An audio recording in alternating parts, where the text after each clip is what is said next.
Hey, what's up, everybody? We are back, and I am not just talking about UFC Roundup with my man Michael Chiesa, but I am talking about fans, a pay-per-view with a sold-out crowd in Jacksonville, Florida. We are coming up on that day. Michael, how excited are you to not only have a pay-per-view coming around that is stacked as this one is, but to have a packed house, my man?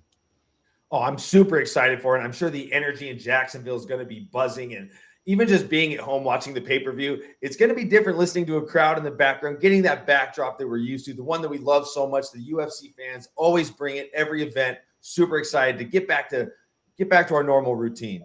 Yeah, I mean, it is different, right? I mean, even calling the fights, you can feel that energy from the crowd. So I can only imagine that these fighters who have been waiting so long, especially the ones that didn't fight on the event, in Yas Island with Fight Island, didn't get that little bit of a different feel. It's got to be so exciting. Do you feel it's going to alter their performances in a positive way, maybe negative way? Might have some people getting a little nervous out there for the first time in a while. I think it's going to be positive, man. I think a lot of these fans have fought through the pandemic, and we're missing that buzz. I mean, the fans bring that extra buzz that makes this what we do for a profession. It makes it that much more special when you get to step in front of a packed out arena, 15,000 plus, center stage, bright lights, big stage. It doesn't get any better than that. And this pay-per-view stacked. So Yeah. to put those two together, man, that's a recipe for a really good formula, in my opinion. Yeah, and we are talking about, three massive fights at the top of the card, title fights, and obviously topping it all off, we have Usman Masvidal 2. Now, the first fight didn't go Jorge's way at all, right? He was really controlled. Kamaru was dominant as he usually is, and we've seen him do time and time again, but there's that asterisk next to this, right? He didn't have the full training camp. Even if you can make the argument that, yeah, he was already training quite a bit and helping other teammates and stuff, it's different, Michael. We know that getting ready for fights. Do you think there's going to be any big difference at all in this one versus the last one because of having more time to prepare? Well, I obviously, yes. I mean, and to back Jorge's his claim up on it only being a 6-day notice that he had. I mean, he had to spend those 6 days traveling, doing COVID tests, going through quarantine. Didn't really get a train. I mean, Paul, you stepped up on 5 days notice, but at least you were in Las Vegas. You were able to train and kind of do as much as you could in the short amount of time. And conditioning played a big part in that fight. When Kamaru's pinning you on the fence and taking you down, you need that gas tank to be able to push, to get to your feet, to keep the pressure away from you, to keep yourself back in the center of the octagon. When I say yourself, I'm speaking for Jorge Masvidal. So I think conditioning is going to play a big role in this fight. I'm just not sure how much of a difference it's going to make, but it's a very valid point for Jorge Masvidal. Yeah. Even in my fight, right? Even I took it on short notice, but you're so right that I had the PI. I had access to Extreme Couture and Eric Nixick and Dan Ige to help me out, and all these guys and the people I brought with me as well. Duke made it out there. It was just all the perfect storm. But for Masvidal, yeah, it's just, you're talking about plane rides. He had issues with those plane rides and stopping in Italy or wherever it was, I believe, and then he had trouble getting in because of that. He had a whole mess of things kind of not go his way for that one. So having that full camp to come in here, I'm curious to see how the defense is going to hold up and how much more he's going to be able to let his hands go and let that striking go, because I know he's always working on his wrestling, but we want to see him make it a kickboxing fight. And having the gas tank confidence behind him, I think will make a slight difference, but I still think it's going to be a tough outing to get the win. Yeah, that's a tall mountain to climb. And, and there's a laundry list of guys at 170 pounds that Kamaru could have took to fight in this main event in Jacksonville. But, I got to ask you, was this the right move for Kamaru Usman, given that this is a guy that he just fought 2 fights ago? This guy hasn't gotten a win, gotten himself back in the winning column to stake his claim for the rematch. Like, what are your thoughts on Kamaru picking Jorge Masvidal as his dance partner?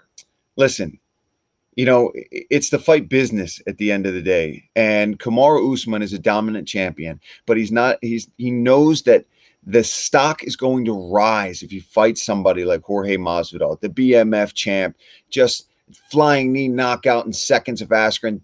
People know him. Casuals know him. Diehard fans know him. People that have barely ever seen the sport know that flying knee. So for him to go out there and be like, okay, I get to kill 2 birds with 1 stone. I get to take away that excuse of the training camp and maybe that, affected him at all. And I get more eyeballs on me, on the sport, on me as a champion. He goes out there and wins. I think it makes sense, because who else would there be? I mean, I'm asking you, who else let's go through the top 5, and with the circumstances, Michael, who would have even, other than you, my man, of course I'm always going to vouch for you to get a top, but other than you, who was there? I mean, you have Wonderboy Thompson, which I think would have presented some interesting matchups, or an interesting matchup for him. I think, there's always the Covington rematch, but I don't feel like Covington's done enough. You got to do more than win one fight. And outside of that, Leon Edwards, but he's got the Nate Diaz fight coming up, which we'll get to later. But I do think this is the right move for Kamaru Usman, not only because it's how much attention Jorge Masvidal can bring to an event, but I also think, let's talk money. I mean, you're at the top of the bill with one of the biggest superstars in the UFC. I mean, we saw the numbers that Jorge Masvidal brought in when he fought Nate Diaz for the BMF title. We saw the numbers the first fight with Kamaru Usman brought in with only 6 days notice, 6 days to promote this fight. So I think it checks all the boxes in terms of why this was the right move for Kamaru Usman. And I say that as a man involved in the company and as a fan. As a fighter, would I have liked to see him fight a guy like Leon or myself? 100%. But I think that this is the move that makes the most sense. And also to just get that excuse out of the way. Like, look, I gave you a full camp and I beat you. Now you can shut up and get to the back of the line. So I think this was the right move for Kamaru Usman for sure. And I got to say too, going along with your point of who, the other welterweights who are going to get their shot, though, Michael, think about it this way too, is it makes sense for you guys, right? These other top welterweights, the more shine, the more starness that Usman can get, the more money the challengers are going to get eventually too, if you can go and take that from him, right? So the bigger he gets, I think it's only going to benefit all the other welterweights. But speaking of that, let's talk about predictions. You're in this weight class. You're the top of this welterweight division. How do you see it going, and who do you see getting their hand raised?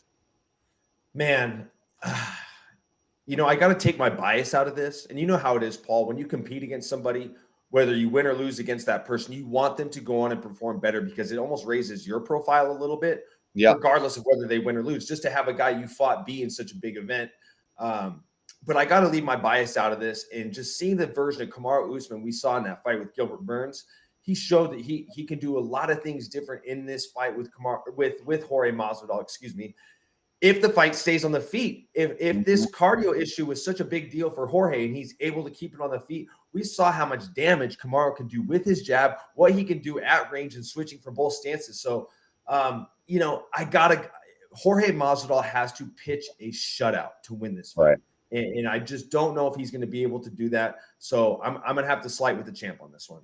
Yeah, I agree with you. I think I would give that edge to Usman. And like you said, he showed so much in that last fight. Not only the striking and the jab that looked great ever since working with Trevor Whitman, but his toughness. He got hurt early. He had to overcome a lot of adversity to get through that. And that always speaks to me with a fighter. And if you can show that and be as dominant of a champion, you're going to go a real long way. And let's move on, because obviously this is not the only title fight that we have going on this pay-per-view. Weili Zhang and Rose Namajunas will be throwing down. I mean, this is a strawweight bout for the ages with these women. I mean, I really feel like this is going to set up who becomes one of the greatest of all time. Would you agree with that? Yeah, 100%. I mean, if Weili can go out there and beat Rose Namajunas, just look at the 3-fight run she would be on. That would be a win over Joanna. That'd be a win over Andrade, and then a win over Rose. I mean, just those 3 wins in a consecutive fashion just speaks volumes to what kind of champion she could be. And on the other side for Rose, if she can go dethrone Weili, who was just in the fight of the year in 2020, I mean, that speaks volumes to her. I feel like whoever wins this fight is going to be labeled as the queen of the strawweight division, which was held by Joanna for so long. But whoever wins this fight, and I feel this is the most competitive fight of the triple headers for the title fights on this card. I feel like whoever comes out on top in this one is really going to be put on a very high pedestal in terms of where they stand as an all-time great at strawweight. Yeah, I agree. I mean, just the caliber of opponents that both of these women have beaten is going to set them up to be not only possibly the reigning champion again, if it's Rose, or just continue her reign with Zhang Weili. And for Weili, this is, the second time around. It's over a year ago that she was in the last pay-per-view where we had that sold-out crowd. And it was, like you talked about, the fight of the year, just this back and forth absolute banger with, oh my gosh, Michael, help me. Joanna Jędrzejczyk. Jeez, man, excuse me for that. Um, so I mean, how awesome is that she gets to sit out, and then the next time she comes back, she goes right into sold out crowd and gets to kind of pick up right where she left off. Yeah, it seems really fitting. And it is pretty ironic how that whole thing lined up with her fighting the last fight with fans before the pandemic, and now she's the first one back. And it's going to be a great fight. And I think the biggest thing is we can all speak volumes to Weili's technical prowess and how dangerous she is. And for Rose, she's came out and said that when she's mentally sound between the ears and everything in her personal life is on point, that's when she's her best. Like her downfalls have, aside from the Andrade fight, which she was having a great performance until she got dumped on her head. Her shortcomings have all come from just things in her personal life kind of coming into play, coming into effect during these camps, during these fights. But everything is on point for Rose, mentally, physically. I think we're going to see the best version of her. And when it comes to this fight, I don't know how to pick this one. I will stand by this and say it's going to be the most competitive title fight on the card. Nonetheless, one I'm really excited for. Yeah. Oh, I'm so excited for this. And you're so right about Rose. When she's right up here and feels focused and confident, she is dangerous, man. When she lets those hands go, it's just a thing of beauty to really watch. I love watching her hit pads with Trevor. It's just, she's so sharp and so powerful for having such a small frame. I mean, it's incredible to me. And I agree. I think that one's going to be a tough one to really pick. But I got to ask, what in particular do you think Rose is going to have to bring to the table and do to be able to get that belt back? Well, I think for sure Rose is going to have to maintain some space. Weili's so good coming forward. I mean, when she gets you hurt, she'll kind of blitz you with these running combinations. And if she can get in close, she lands a lot of devastating knees and elbows like we saw in the Andrade fight. So I think it's big for Rose to maintain the space, use her jab. And, that's a big part of Whitman's coaching is champions are built behind the jab. So I think if she can establish the jab early, control the space, they're going to be in the 30-foot octagon. There's going to be plenty of ground for her to be able to cover. I think that's going to play a big role in the fight as well. But I got to ask you, Paul, as much as we talk about how close to a fight this is going to be, who do you see getting their hand raised at the end of this one? Oh my goodness. This one is tough. And obviously I'm part of the same management, Sucker Punch management with Brian Butler, as well as these two women are. But I got to pick, and I'm going to go with Rose Namajunas getting the upset. I think she is going to be able to establish that footwork and that jab. And I don't think she's as powerful. I don't think she's as physically strong, but I think that her movement is second to none in that division. I think when she's on, she moves like no other athlete in both men and females. We're talking here. It doesn't matter. And when that boxing is on, she's unstoppable. She's just got to avoid that clashing too much, getting in too close, and letting Zhang land those elbows. And she might take the Andrade approach and try to pick her up, slam her down, and use that ground and pound. But I don't think that's going to happen, and I'm going to go with Rose taking her belt back on that one. Yeah, I think I got to side with you on that one. I think Rose has the tools to control this fight. And like I said, it all boils down to maintaining the space, using that jab, using every inch of that octagon to move and evade the blitz of Weili Zhang, avoid the fence, avoid the close quarters battle that I think that Weili is going to try to bring to her. If you can get Weili going, not even necessarily on her heels, but just not giving her the time or the opportunities to get going coming forward, because that's when she does her best work. Once she gets going forward, that's a freight train coming at you. So I feel like she's got to control the space, and I feel like she can do that with the jab. She can do that with her movement. She can do that with the calf kicks. Here we go. We're back on the calf kicks. We are, and I was going to bring them up. If you watch, I'll wait for you to do it. If you watch any of Weili's training leading up to this pay-per-view, she's kicking. Now I know she's throwing lots of body kicks, but I'm interested to see who's going to attack first, because that is becoming so pivotal in if you're going to win or not in MMA, especially if it's going to go past the third round in a title fight or a main event, and past the first round, if you're just going to have a 3-rounder, who is going to establish hurting the legs first, and who is going to be able to defend it better? So that's a good point, because whoever gets on top of that first, if it's going to go, further past the third round in this title fight, that's going to be a game changer in my opinion. But enough about that amazing title fight, because we got another one that we got to talk about. The flyweights are going at it. We got Valentina Shevchenko and Andrade going at it. This is only her second fight for Andrade up at flyweight. What do you think about this fight? Do you think Andrade is going to have that same power? Obviously, we saw it in her last fight against Caitlin Chikagian, but against Valentina, is she going to stack up? Oh, I think this is the right weight class for Jessica Andrade. I mean, we're talking about a female who's got wins across 3 of the 4 female divisions in the UFC in devastating wins. I mean, I don't like to do perennial matchups and do things in that way and as a means to come up with my opinion as to who's going to win. But I mean, you just look at what she did to Caitlin Chikagian. I mean, she put her away in the first round, and we all know Chikagian is as tough as they come. She comes from a great camp. She's always very well prepared. And she went to the 3rd or 4th round with Valentina Shevchenko. So, well, in one hand, I say I don't like to do perennial matchups. But on the other side of it, I look at when I compare those 2 performances, and there's a reason why she got into this title fight off of only 1 win in her new weight class, when there's other females like Lauren Murphy and Joanne Calderwood and girls behind her that have maybe done a little more. But that type of dominant performance is what's going to get you into a title fight with one of the best fighters we've ever seen in the UFC, male or female, Valentina Shevchenko. So I think that this is the right matchup to make for sure. Yeah, I mean, it's no secret that the brass and the bosses at the UFC don't just look for just wins, right?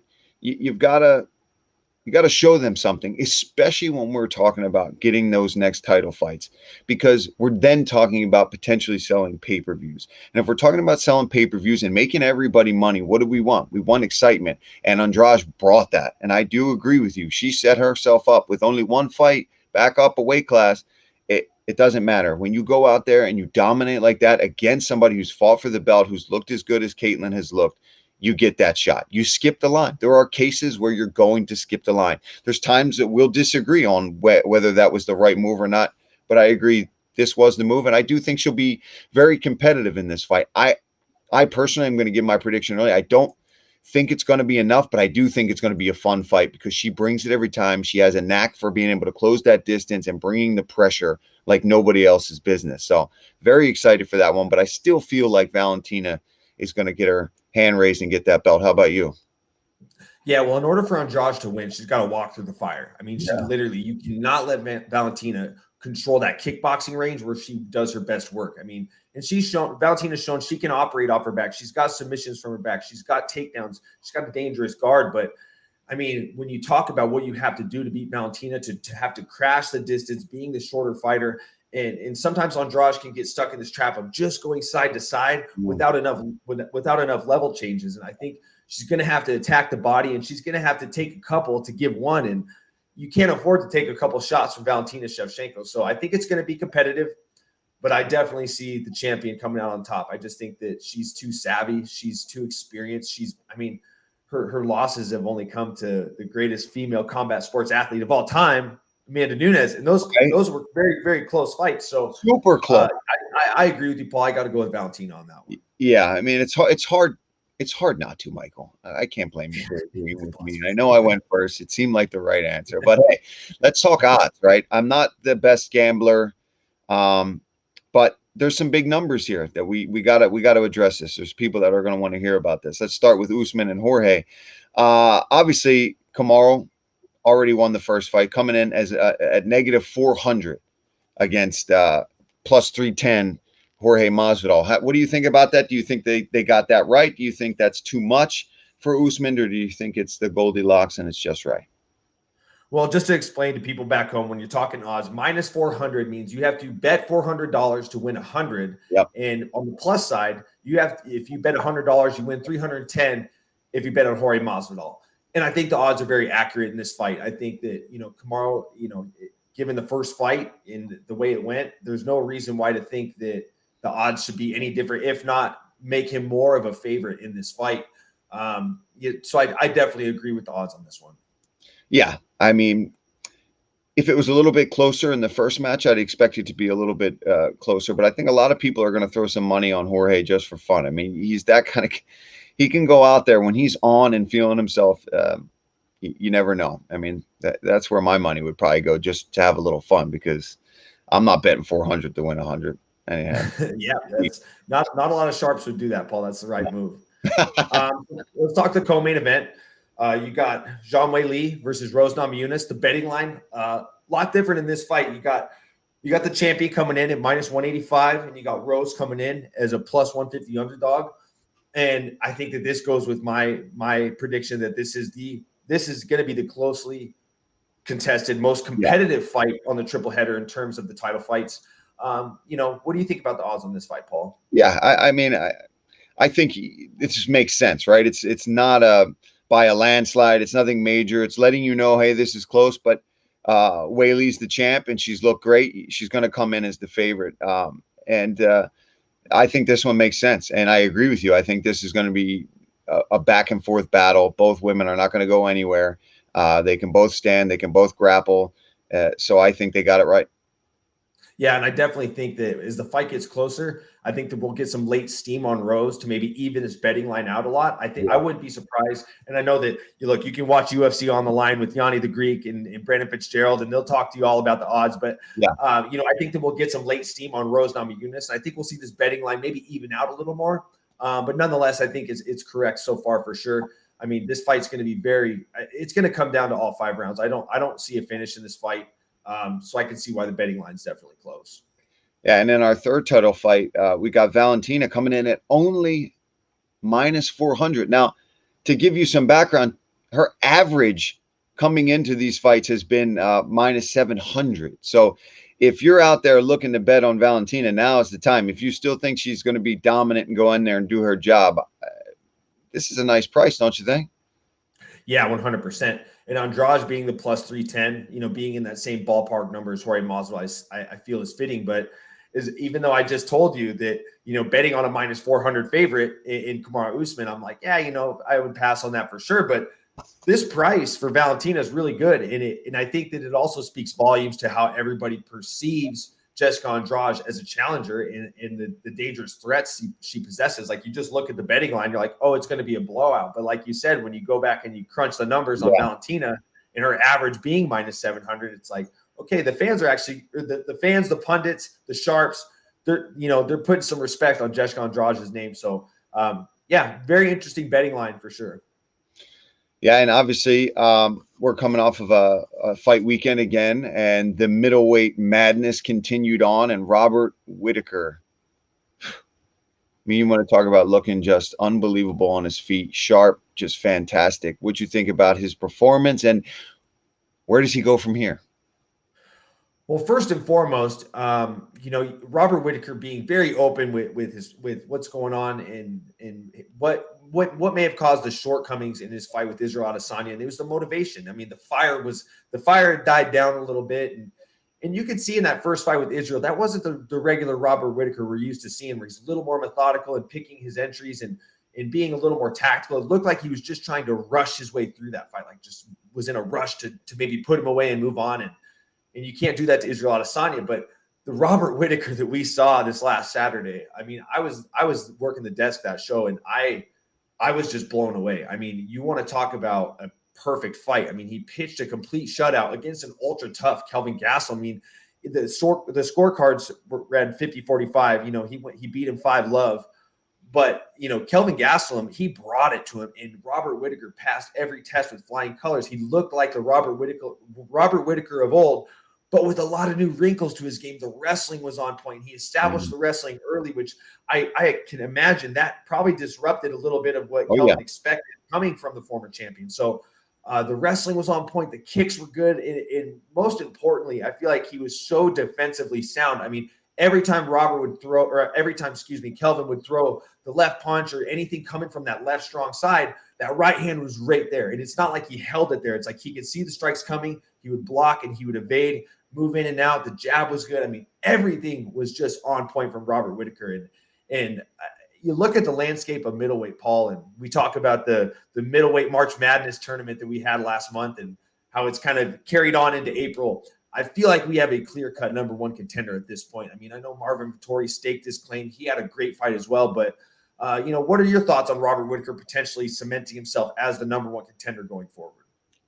Yeah, it's a duh from me. I'm with you. Oh, of course, you they both win, right? You got Marvin Vettori goes and wins his fight. Looks great, does his thing. Slowed down a little bit.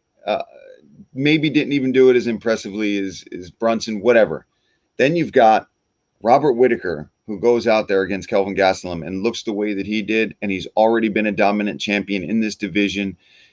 Had a loss to the champion, but wasn't quite himself. Mentioned that, needed some time off, took a break, and ever since then, just his approach mentally to the game has just pushed him so much further than he already was. And he was already an unbelievable dominant champion in the past. But now I think he's more dangerous than he's ever been because he's got it right up here. And that's so important for these fighters, especially guys like Whittaker, who have been at the top for so long and have felt that stress and just it feels like it's probably sinking in on them, right? Just caving in on them constantly. And he's gotten rid of that. Whatever he did, just hanging out with the fam for a while and figuring things out and leaving it at the gym, like he talked about in the build up to this fight, has made him the man right now. And if he wants to sit and wait, that might be a problem, right? He might get skipped by, but I don't think he cares. He's going to wait until the time is right.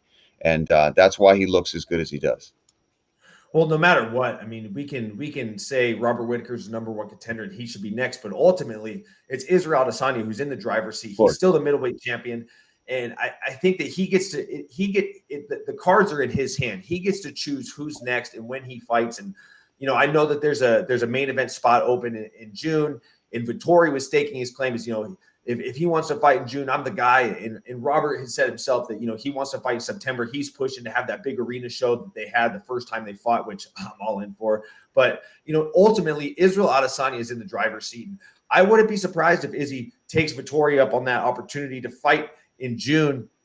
And when timing can be of the issue in the UFC. I mean, timing can be one of those things where a guy like Robert Whittaker could potentially get skipped over if Vettori gets his wish and gets to fight Israel in June. But I think that Robert Whittaker's spot will hold strong. I think that if Israel decides to fight Marvin Vettori in June, I don't think anybody will have a problem with let Robert Whittaker stand as the number one contender if he wants to fight in September. I almost said contender September. They kind of rhyme together. But Israel's in the driver's seat, so I think no matter what happens, I think if we see the champion in June against Vettori, great. If he wants to wait until September and do the big arena show with Robert, that's fine. I wouldn't be surprised if Israel does both because he likes to be one of the more active champions in the UFC, which is so commendable. I mean, the guy takes all comers in all weight classes apparently. So I'm really excited to see how this whole thing shakes out. But I mean, middleweight is still one of the most exciting weight classes in the UFC right now. There's so many fun fights you can do. Agreed. Absolutely.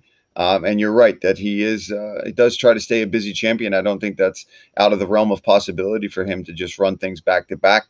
But moving forward, it is time for our 5 rounds, Michael. We are going to get right into it. Round number 1, Jake Paul and Ben Askren. So that happened. Did it? It did. I saw it with my own eyes. What do you make? What do you make of that melee? Man, this guy is penetrated the barriers of mixed martial arts. Yeah. Little bit of a circus sideshow. Not a huge fan of it. Not a huge fan of who they picked. Because ultimately, I mean, I hate to say it, Jake Paul was the A side. They picked Ben Askren, who, all respect to Ben, I think the world of the guy, but I mean that boxing is not his strong suit. No. But Jake Paul doing the right things. I mean, this is a guy that's got millions of dollars. He wants to pursue boxing. He's very passionate about it. He trains really hard. And when you have millions of dollars and you have a passion for something, you have an unlimited amount of resources to take it as far as you're physically capable of. And I mean, I'll give the kid respect where it's due. I think he could grow to become a pretty good boxer, but he's taking the right route. In a lot of boxers, we talked about this yesterday, Paul. A lot of boxers kind of build their record on lesser guys. They don't jump in the deep end right away. So taking the fight with Ben Askren was the right move, but I'm a little indifferent about it. Yeah, I mean, he's being very strategic. He's not a dummy, right? He's making money and getting better slowly but surely. But if you had to pick one fighter in the UFC that would give him a challenge and still be fun, right? It's still got to be somebody that's going to add to the show. And for me, that's Mike Perry, right? The dude that wants to do nothing other than throw hands at people. Even though I think his grappling has gotten better in his past few fights, he hasn't gotten to show too much. But anyway, I think that'd be a great fight. He's going to talk to trash. He's going to get in your face. They've sparred before. There's a history there. And he's one of our UFC guys, and he's going to give you hell. Yeah, I like that fight. And I think that Mike Perry kind of fits into that demographic. He's got a ton of skills. He's won some huge fights in the UFC, primarily likes to pride himself on being a guy that likes to do his best work with his hands. It kind of fits, like I said, the demographic of the Jake Pauls and Logan Pauls and the Dylan Dennis's and the guys of that sort, even though I think Mike Perry's light years tougher than all those guys. But I'm going to go a little different direction. This fight was at 190 pounds. I'm going to throw my boy Luke Rockhold in the mix. Luke might be a little bit older, but he could represent the UFC well. He hasn't been in the octagon in a while. So we don't know if Mike Perry wants to continue with the UFC and keep doing what he's doing, or if he's going to go this route. But I know that my man Luke's sitting in the wings, doesn't have a fight on the books or anything, and I think he could give Jake Paul a lot of problems. Maybe give him a little humble pie. Stick that left straight in his face. But if he can contain the left kick, I think that Luke Rockhold and Jake Paul would be a really fun fight. Oh, that'd be great. Make it a kickboxing match, and he might just put him out forever. That's for sure with that left. Moving on to round two, we got Conor and Dustin Poirier beef over this charity donation. Let me ask you, do you think it's just Conor being the greatest showman / promoter there ever has been in MMA, or do you think he is legit pissed off that Dustin brought it up on social media and kind of put it out there that he hasn't paid up yet? I think that the champ, or I almost called Conor the champ. He's not the champ right now, but the former double champ, he has every right to be upset. I think that, I'm a big Dustin Poirier fan. I like Dustin a lot, but I think that that's something that shouldn't have been aired out there. Conor's a busy guy, and he's a man of his word. He's donated to a lot of charitable causes. He talked about keeping a few gyms open through the pandemic, building housing in Ireland and things of that sort. So, charity work is something that's something that Conor is passionate about. And I know that there's a lot of communications and meetings they had about the donation to the Good Fight Foundation. But I think that you should have held that one back a little bit. And I think it really legitimately ticked off Conor McGregor. And I think maybe it's a good thing. We all when Conor has that chip on his shoulder, I think that I think that he fights a little bit better. So maybe Dustin Poirier kind of pissed some gas on the fire and awoke in the guy that we know with the sharp tongue and the sharp lines, and brings a little bit of that bad blood into this trilogy fight. Yeah, I agree. I think it's definitely real bad blood. I think Conor is really actually pissed off. And I think it's all good at the end of the day. It's unfortunate that it had to be over a charity foundation and things like that. But just if you're Dustin, I say, all right, let's capitalize on it. You say, look, if I beat you up again, then let's double that amount of money that you're going to go in there. You can hold that $500K, and I'll wait for the milli, and we'll move forward. But round three, we had an incident at a weigh-in between Close and Jeremy Stevens, and obviously it forced Jakar Close to have to pull out of the fight, and there's some haters out there. But I want to clear this up first for myself. Is that when you're at these weigh-ins, you're not expecting that kind of jolt, right? We talked about this in the format meeting the other day. And obviously he's been cutting weight. He's dehydrated. That's a legit push. He had his hands behind his back. He didn't have the right thing. And this is why these guys have to save it for the fight. It really pisses me off, especially from Jeremy Stevens, who's a veteran. It's been in this game for how long? You want to go out there. You want to perform. You like this fight. You're moving up to 155. You got a lot of things going your way. This is a good opportunity. And you blow it. It's just save it, right?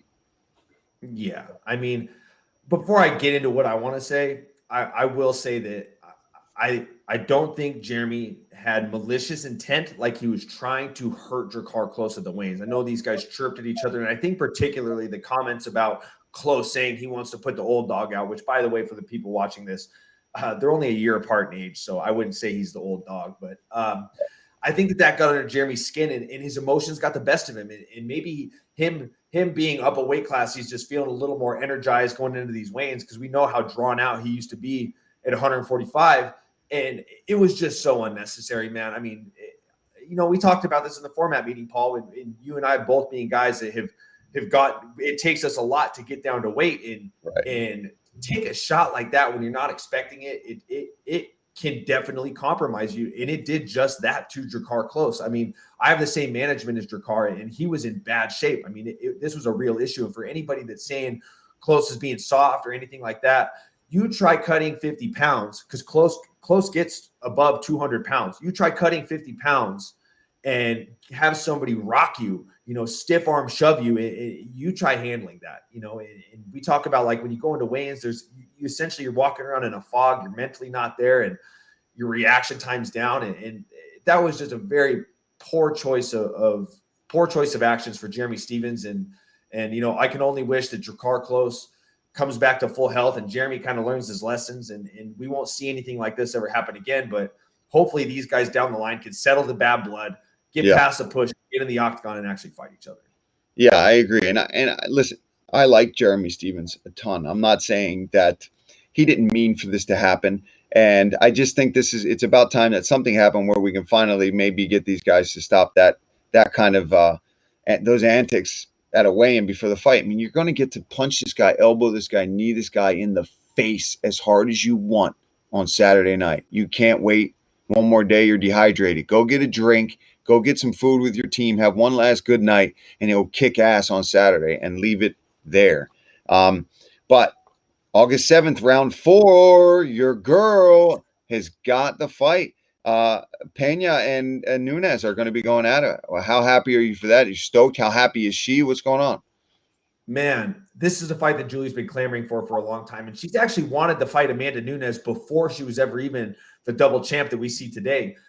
Julie's always saw something in Amanda's game that she feels like she can capitalize on. And man, I couldn't be any more elated for my teammate, Julie. We started training a week apart from each other. We've been on the same team for years. She's one of my closest friends, and she's been through so much in her life, in her career. And for her to build herself up to this opportunity, I couldn't be any happier for her. And, I think that this is the right time to fight Amanda Nunes. This is the right time. If you look at, here comes the passion, here comes the fire, Paul. If you look at Amanda's fight with Germaine Durand, she had a tough cut to 135 pounds. That was a pretty close fight. They went back and forth. Germaine had her moments, and Amanda got comfortable going back up to 145 pounds, fight Felicia Spencer, fight Megan Anderson.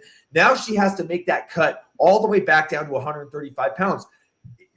It's not the – I think Amanda is great. She's one of the best, but there's no better time for a challenger at 135 to take her back to her original division where she won the belt and challenge her. I think that this is a great opportunity for Julie Pena. And you know what?